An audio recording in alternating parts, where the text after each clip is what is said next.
Subscribe کریں ہمارے channel on line Islamic classes کو اور ساتھ میں دیے گئے بیل آئیکن کو کلک کرنا نہ بھولیے تاکہ جیسے ہی کوئی نئی ویڈیو آئے تو آپ کو اس کی نوٹیفیکیشن مل جائے اور آپ آسانی کے ساتھ وہ ویڈیو دیکھ سکیں۔ اعوذ باللہ من الشیطان الرجیم، بسم اللہ الرحمن الرحیم۔ السلام علیکم ورحمۃ اللہ وبرکاتہ۔ میرا نام حافظ بلال ہے اور آپ دیکھ رہے ہیں صفات حروف۔ انشاءاللہ آج کی کلاس کے اندر ہم صفت قلقلہ پڑھیں گے۔ قلقلہ کیا ہوتا ہے اور کس طریقے سے حروف کے اندر قلقلہ کی صفت پائی جاتی ہے، انشاءاللہ آج کے سبق کے اندر ہم یہ پڑھیں گے۔ آئیے شروع کرتے ہیں۔ القلقلہ، قلقلہ کا لغوی مطلب ہوتا ہے جنبش، یعنی کہ ان حروف کے اندر جنبش پیدا ہوتی ہے۔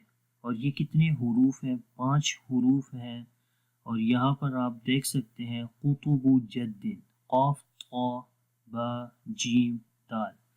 یہ 5 حروف ہیں کہ جن کے اندر قلقلہ ہوتا ہے، جنبش ہوتی ہے۔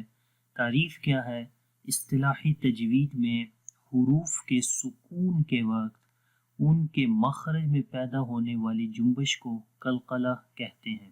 ٹھیک ہے، ایک چیز ذہن میں جو مین چیز ہے کہ ان حروف کے اوپر جب سکون آئے گا، سکون بولتے ہیں جزم والے سائن کو، یا سکون بولتے ہیں یا جزم۔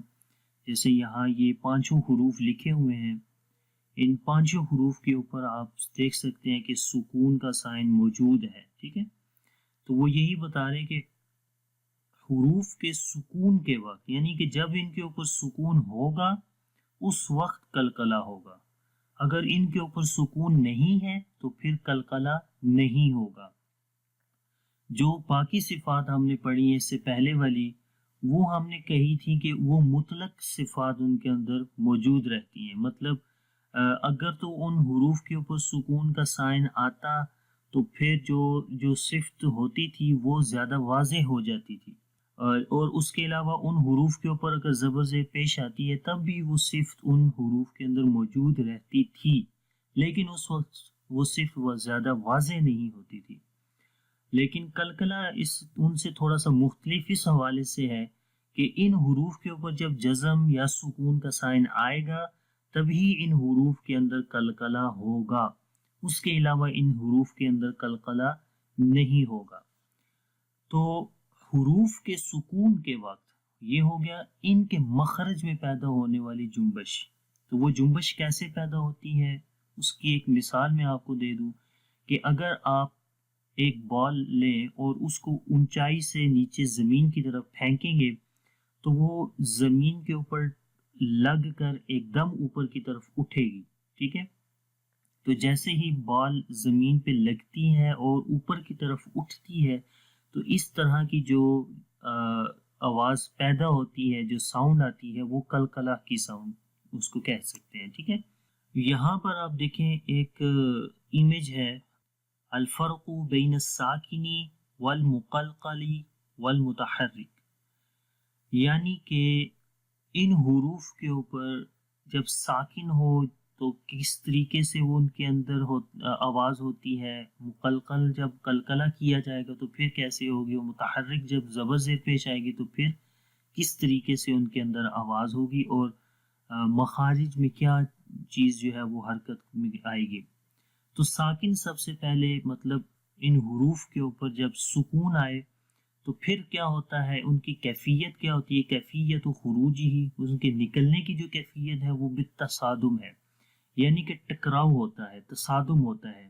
مطلب کہ مخرج، فار ایگزامپل ہم بات کرتے ہیں قاف کی، تو قاف میں کیا ہے، قاف کا مخرج کیا تھا کہ زبان کی جڑ جب تالو کے نرم حصے پہ لگے گی تو اس وقت قاف ادا ہوتا ہے۔ ہم پڑھتے ہیں اق، تو ہوتا کیا ہے، ساکن تصادم کا مطلب میں آپ کو بتا رہا ہوں، ٹکراؤ، کہ جب زبان کی جڑ اوپر تالو کے نرم حصے پہ لگے گی تو یہ کیا ہوا، تصادم ہوا، ٹکراؤ ہوا، زبان کی جڑ کا تالو کے نرم حصے کے ساتھ ٹکراؤ ہوا، اور جیسے ہی ٹکراؤ ہونے کے بعد ہم نے وہ ٹکراؤ ہوا تو یہ ساکن کی حالت تھی، ٹھیک ہے، تو اس میں کیا ہوا تو مطلب کہ ان میں تصادم ہوا، ٹھیک ہے، یہ ٹکراؤ ہوا، تو کلکلا جب کریں گے تو پھر تباعد ہوگا۔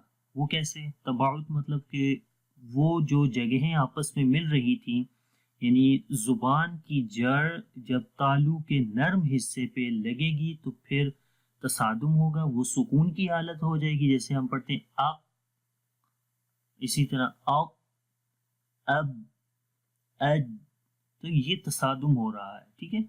قلقلہ اس صورت میں ہوگا جب تباعد ہوگا، یعنی کہ وہ مخارج کی جگہیں آپس میں جب ٹچ ہوں گی پھر وہ الگ ہو جائیں گے، تباعد ہوگا، دور ہو جائیں گی، تو پھر کلکلہ کی آواز آئے گی، جیسے ہم پڑھتے ہیں اق، اق، تو یہ ق، یہ کیا ہو گیا، یہ کلکلہ کی آواز آئی۔ تو ہوا کیا، مخارج جو ٹچ ہو رہے تھے، جو تصادم ہو رہا تھا سکون کے وقت، جب ان میں کلکلہ کی ساؤنڈ آئی تو پھر وہ ان میں تباعد آ گیا، یعنی کہ وہ دور ہو گئے آپس میں۔ انشاءاللہ آگے اگلی پیج میں ہم پکچر سے تھوڑا سا اس کو سمجھنے کی کوشش کریں گے۔ اور تیسرا المتحرک، متحرک میں کیا ہوتا ہے، زبر زیر پیش جب آتی ہے تو اس وقت بھی ان کی کیفیت نکلنے کی کیا ہوتی ہے، تباعد ہوتا ہے، ٹھیک ہے، تباعد دور ہو جاتے ہیں، جیسے پڑھتے ہیں قا، قا، لیکن اس وقت صفت قلقلہ نہیں ہوگی، اس کے قلقلہ جب ہوگا تباعد ہوگا لیکن حرکت کوئی بھی نہیں ہوگی، لا شیء، کوئی حرکت نہیں ہے۔ تو المتحرک جب تباعد، متحرک کے اندر بھی تباعد ہوتا ہے، جب زبر زیر کے ساتھ ہم ان حروف کو پڑھیں گے، قاف کی مثال پڑھتے ہیں قا، تو کیا ہو رہا ہے، قا، قی، قو، تو تباعد ہو رہا ہے، یعنی کہ ان کے جو منہ کھل رہا ہے، ٹھیک ہے، اور اس کے بعد حرکت جب آ جاتی ہے، ٹھیک ہے، جب حرکت آئے گی زبر زیر پیش تو منہ کھل جائے گا۔ اگلی اس امیج کے اندر ہم اس کو تھوڑا اور زیادہ آسانی کے ساتھ سمجھتے ہیں۔ ان تمام جو چیزیں بھی ہم نے تینوں پڑھی ہیں ان میں جو تصویریں ہیں وہ یہاں پر ہیں، یہاں آپ غور سے دیکھیں، پہلی مثال کے اندر باء ساکنۃ غیر مقلقلہ مدغمہ، یعنی کہ یہ بغیر قلقلہ کے، اس کے اندر خالی کیا ہوگا کہ تصادم ہوگا، ٹھیک ہے، یعنی تخرج بالتصادم الشفتین، دونوں ہونٹوں کا آپس میں تصادم کے ساتھ جو ہے آواز نکلتی ہے۔ اب اگر امیج کو آپ غور سے دیکھیں، با کی مثال ہے اب، اب جب ہم پڑھتے ہیں اب تو ہمیں پتہ ہے کہ با کا جو مخرج ہے وہ دونوں ہونٹ ہیں، ہونٹوں سے جو ہے وہ با نکلتا ہے، تو ساکن کے ساتھ جب با کو پڑھیں گے تصادم ہوگا۔ اب ابھی ہم نے قلقلہ نہیں کیا، یہ یاد رکھیے گا، ابھی ہم ساکن کے ساتھ با کو پڑھ رہے ہیں، اب ہو کیا رہا ہے، دونوں ہونٹ آپس میں مل رہے ہیں اور یہ تصادم ہو رہا ہے، تو اس صورت میں قلقلہ نہیں ہوگا، یہ غیر مقلقلہ ہے، یعنی قلقلہ نہیں ہے، مدغم ہو رہا ہے، مل رہا ہے۔ دوسری مثال میں آپ دیکھیں کہ یہاں پر ہونٹ تھوڑے سے کھل رہے ہیں، یہ قلقلہ کی کنڈیشن ہے۔ باء ساکنۃ مقلقلہ، یہ قلقلہ والا ہے، اس میں کیا ہوتا ہے کہ دونوں ہونٹ جدا ہو جاتے ہیں، تباعد ہوتا ہے، دور ہو جاتے ہیں۔ آپ پڑھیں گے اب، ٹھیک ہے، جب با کی جو صفت ان حروف کے اندر آئے گی تو ہونٹ جدا ہو جائیں گے، اب، یہ وہی مثال جو میں نے شروع میں بھی بتائی کہ جب بال کو نیچے کی زمین کی طرف پھینکتے ہیں تو زمین کے ساتھ بال ٹچ ہو کر ایک دم اوپر کی طرف اٹھتی ہے، تو یہاں پر بھی ہوا کیا، پہلے تصادم ہوا، یعنی کہ دونوں ہونٹ آپس میں ملے سکون کی حالت میں، اور جب قلقلہ کریں گے تو پھر کیا ہوگا، یہ دور ہو جائیں گے، جیسے گیند جو ہے، جو بال تھی زمین سے اوپر کی طرف اٹھی تھی، یہاں پر بھی دونوں ہونٹ آپس میں جدا ہوں گے تو پھر قلقلہ کی صفت آئے گی، اب، اق، اسی طرح باقی حروف۔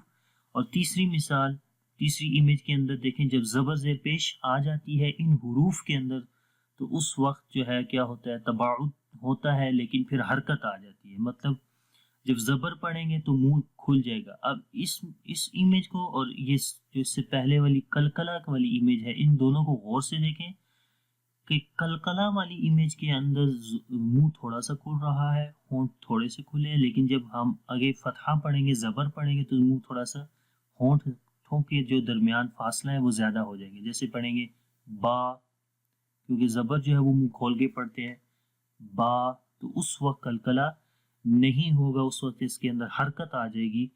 تو پتہ یہ چلا کہ کلکلا اس وقت ہوگا کہ جب ان کے اندر تصادم کے بعد تباعد ہو، یعنی تباعد ہوگا تب کلکلا ہو. تباعد کب ہوگا؟ کہ جب مخرج آپس میں ٹکرائیں گے، تصادم ہوگا، اور اس کے بعد پھر ان کے اندر دوری آئے گی اور پھر وہ کلکلا والی پوزیشن ہوگی. اور وہ کس وقت ہوگا؟ کہ جب ان کے اندر سکون کا سائن آئے گا. ٹھیک ہے.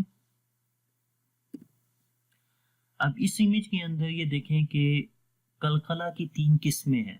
ایک قسم ہوتی ہے یعنی کلکلا ضعیف ہوتا ہے، اس میں سختی کے ساتھ کلکلا نہیں ہوتا، مطلب آواز جو ہے وہ زیادہ سختی کے ساتھ نہیں آتی، آواز کے اندر کم کلکلا ہوتا ہے، یہ آپ سمجھ لیں.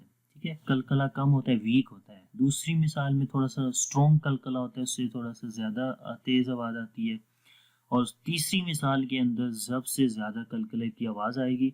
تو ان کی مثالیں ہم دیکھتے ہیں کہ ویک کلکلا کب ہوتا ہے؟ کہ جب کلکلا والے جو حروف ہیں وہ کسی ایک پورے لفظ کے بیچ میں آ جائے. تو یہ صدر کا ایک پورا لفظ ہے، ایک ورڈ ہے، ایک کلمہ ہے، تو اس کلمے کے اندر ایک کلکلا کا حرف آ گیا ہے جو کہ دال ہے، تو یہ درمیان میں آ گیا، وسط الکلمہ آ گیا. تو کلمے کے درمیان میں اگر کلکلا کے حروف آئیں گے تو اس وقت ویک کلکلا ہوگا. تو اس وقت ہم سختی کے ساتھ زیادہ اسٹرونگ آواز میں نہیں پڑھ سکتے. جیسے سواد راک، سواد راک، تو ایسے نہیں پڑھیں گے، بلکہ کم کلکلے کی آواز میں آئے گی. سواد راک، سواد راکا، سواد راکا. ٹھیک ہے. سختی کے ساتھ سواد راک، یہ غلط ہے. ٹھیک ہے. اس کے بعد اسی طرح باقی مثالیں ہیں. اطعمہم، تو آرام سے پڑھیں گے، زیادہ سخت نہیں کریں. تو یہ غلط ہے، اس کو پڑھیں گے اطعمہم، اطعمہم. اور آخری مثال الابتر، اب. ٹھیک ہے. آرام سے ضعیف آواز میں کلکلا ہوگا، کم کلکلا ہوگا.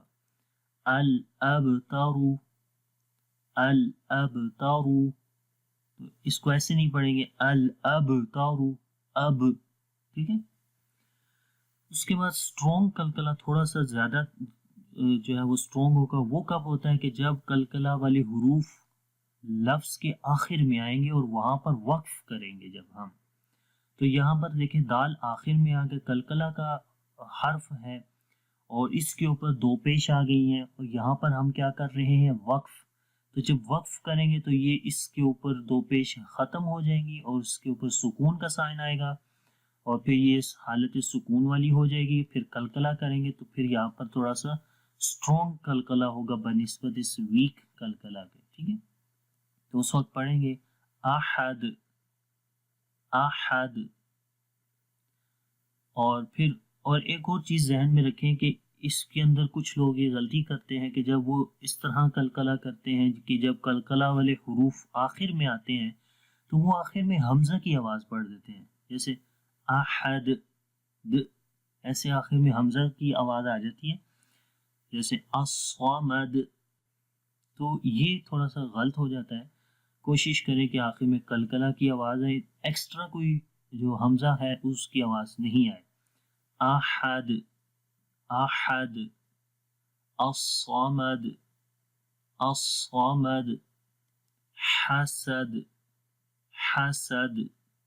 اس کے بعد آخری جو کلکلا کی قسم ہے وہ اسٹرونگسٹ ہے، یعنی کہ یہاں اس کنڈیشن میں جب کلکلا والے حروف آئیں گے اور وہاں پر جب ہم سٹاپ کریں گے، رکیں گے، تو اس وقت سب سے زیادہ سخت آواز میں کلکلا ہوگا، اسٹرونگ کلکلا ہوگا. اور وہ کب ہوتا ہے؟ کہ جب ان حروف کے اوپر شاد کا سائن آتا ہے، تشدید آتی ہے، اور پھر وہاں پر ہم وقف بھی کرتے ہیں. ٹھیک ہے. تو پڑھیں گے والحج، حج. تو پہلے کیا ہوا؟